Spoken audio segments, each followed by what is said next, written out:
देखो गिद्रा और हड़ गिद्रा मध्य रे पार्थक्य सामांग रे माध्यमिक परीक्षा एचएस परीक्षा हिजुग खाना देखो गिद्रा दको कम्पिटिशन आकोरेन गाते को साला चिकाते इन बेसि ᱧᱚᱜ नाम्बारिंग तुलाव दाड़ेया चिकाते भागे भागे स्कूल रे कॉलेज रे चांसी ᱧामा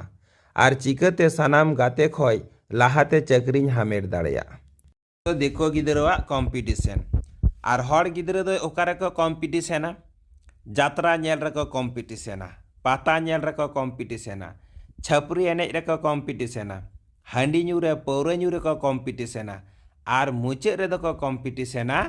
बहु अगु रे को कम्पिटिशन और बहु अगु रे नोंका को कम्पिटिशन दो जे इन आम अकय लाहा बहु बन इदी दाड़ेया को आदो उन दको बांग दको मने साला इंगी जुदी लाहाते बहुñ इदी ले खाय आतो ओड़ा रेन हड़ जनी खा इंगी राष्ट्रपति पुरस्कार दको इमाञा नाहा मारांग ᱧᱚᱜ मेडल दो जनी इंगी को इमाञा बुझाव हे निंका अब आतो ओड़ा रेन गिद्रा को कम्पिटिशन आदो आपे गी लई ताबन पे मा अकय गिद्रा भविष्यत होयो तया नापाय भविष्यत दो अब हड़ गिद्रा नापाय भविष्यत होयोआ से देखो गिद्रा नापाय भविष्यत दो होयो तया।